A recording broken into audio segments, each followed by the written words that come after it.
J'aimerais tellement être à l'aise en toutes circonstances, être ce leader qui inspire les gens, ouvrir une nouvelle entreprise, tenter de nouvelles choses. Mais tu sais, malheureusement, j'ai pas confiance en moi. Quelles sont les erreurs que nous faisons dans la vie de tous les jours et qui viennent détruire notre confiance en nous?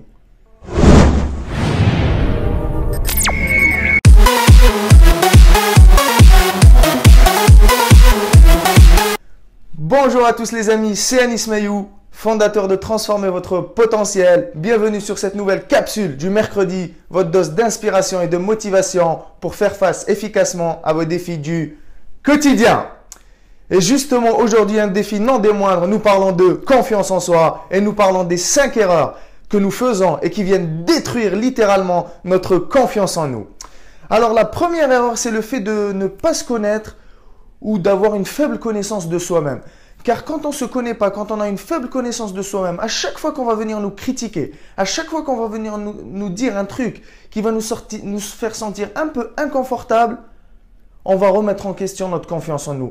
Parce que quand on ne se connaît pas, on ne connaît pas ses talents, ses compétences, ce qu'on est capable de faire, ce dont on est fier d'avoir fait par le passé, à chaque fois qu'on nous critique, nous venons valider la critique des autres comme une vérité. Et ça brise littéralement notre confiance en nous. Alors, la deuxième erreur que nous faisons, c'est le fait de constamment, et ça c'est beaucoup à cause des médias et de notre société d'hyperconsommation, c'est le fait de constamment se comparer avec les autres. Constamment. Ah, il a une plus belle copine que moi, elle a un plus beau copain que moi, il a une plus grosse voiture que moi, il a une plus grosse montre que moi, il gagne plus d'argent que moi. Arrêtez mes amis, pourquoi se comparer avec les autres? Nous n'avons pas les mêmes expériences, nous n'avons pas vécu aux mêmes endroits, dans les mêmes pays, nous n'avons pas les mêmes backgrounds, nous ne fréquentons pas les mêmes personnes, nous n'avons pas les mêmes ambitions dans la vie. Alors pourquoi constamment se comparer avec les autres et venir nous dévaloriser? Arrêtons de nous comparer. La troisième erreur qui découle directement de la deuxième, c'est justement le fait de se dévaloriser et de s'auto-saboter. À chaque fois qu'on tente de nouvelles choses dans la vie ou qu'on échoue ou que ça se passe un peu mal, on a cette petite voix ici, intérieure, ce saboteur interne qui vient nous dire « Non, tu n'y arriveras jamais, c'est pas fait pour toi. Mais Anis, toi, devenir un conférencier international, mais arrête de rêver en couleur. Fais comme tout le monde, va te trouver un emploi, va à la fac, et ton diplôme et travaille comme tout le monde. Travaille 40 ans pour payer des factures et des impôts. C'est pas fait pour toi. Qui tu crois être, toi ? Pour être là et affirmer que tu peux inspirer des gens à vouloir plus dans leur vie. Mais qui? Pour qui tu te prends? Vous voyez cette voix qui vient constamment dévaloriser nos talents. Car nous sommes notre pire ennemi. La seule personne avec qui nous devrions nous comparer, c'est nous-mêmes, c'est qui nous étions hier. Et si chaque jour on est meilleur que la version que nous étions hier, nous sommes en train d'avancer. Donc c'est ça, ce saboteur interne qui à chaque fois que vous voulez tenter de nouvelles choses, vous voulez aborder une nouvelle personne, un inconnu, non, ça va mal se passer, tu vas te faire rejeter, vous avez un oral, vous redoutez, vous avez un entretien, vous ne voulez pas y aller parce que vous pensez que ça va mal se passer. Arrêtez avec cette voix, arrêtez, prenez le pas, allez-y et on verra comment ça se passe. Et souvent cette voix, c'est souvent les scénarios qui se passent dans notre tête, c'est des scénarios négatifs qui commencent très souvent par des et si. Et si ça se passait mal? Et si je perdais de l'argent? Et si j'ouvrais cette entreprise et que ça ne marchait pas? Et si j'abordais cette personne et que je me faisais rejeter? 80% de ces scénarios et si ne se réaliseront jamais, mes amis. Alors arrêtons, tout simplement. Donc maintenant, passons à la quatrième erreur. Elle est particulièrement dangereuse.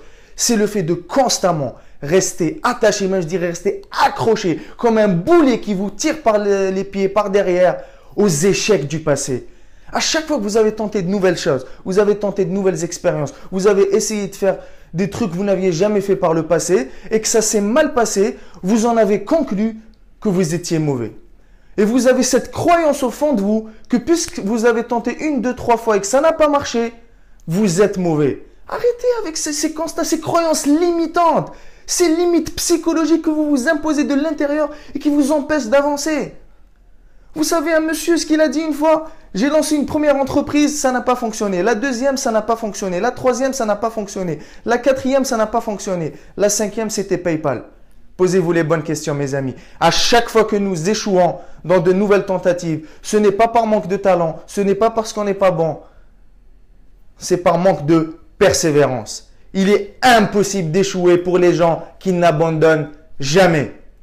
Et enfin, la cinquième erreur, et non des moindres, c'est le perfectionnisme. Le perfectionnisme, c'est l'ennemi numéro 1 de la confiance en soi. Parce qu'en plus de toutes les erreurs, de mal se connaître, de se dévaloriser, d'avoir des saboteurs internes, nous les avons tous, vous et moi mes amis.